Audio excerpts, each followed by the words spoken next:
Good evening, I'm Brooke Slyer. And I'm Mark Kiesling, and we are joined tonight by John Jackson from the Paul Simon Public Policy Institute. He's here to help us address how the candidates did tonight. And John, what do you think about the candidates tonight and their performance? How did they do addressing the actual issues?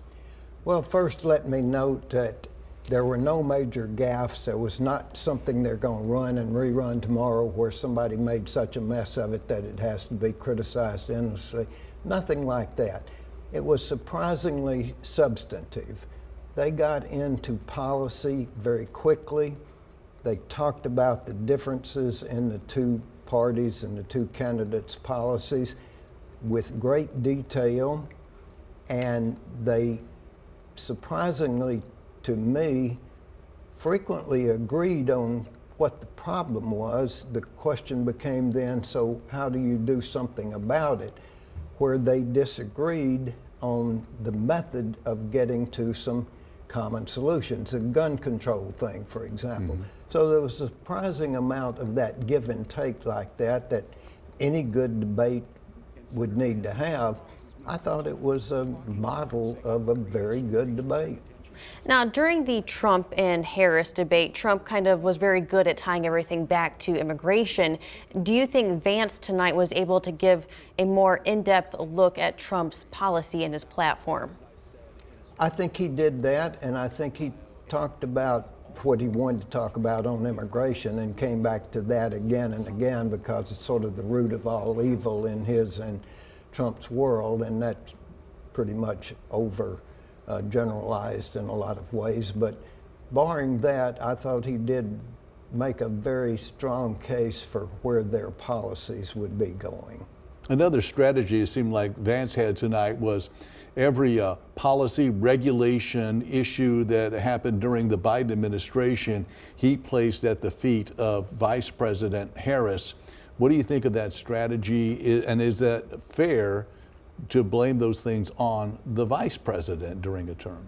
Well, it flies in the face of reality. In reality, the vice president doesn't have a program.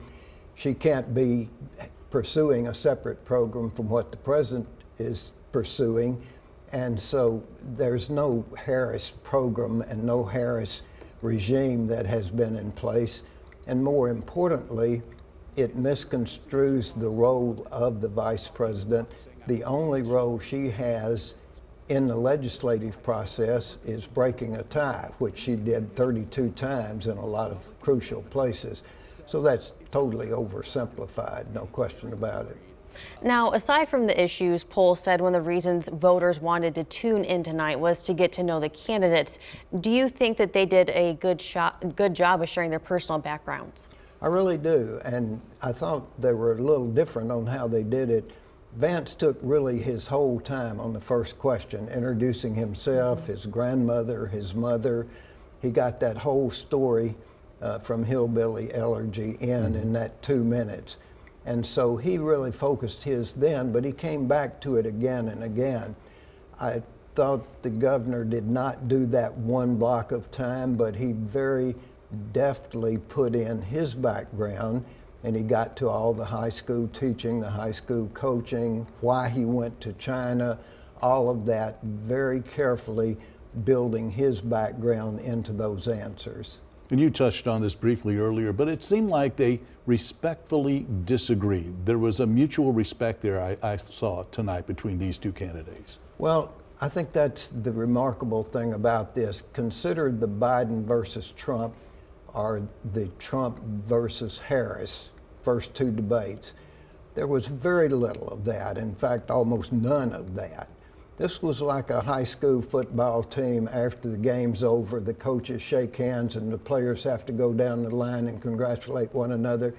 Totally different from the aura of both of the presidential candidate debates, and the kind of thing we ought to ask for the Congress to do and our presidential candidates to do. The two vice presidents did that very successfully tonight.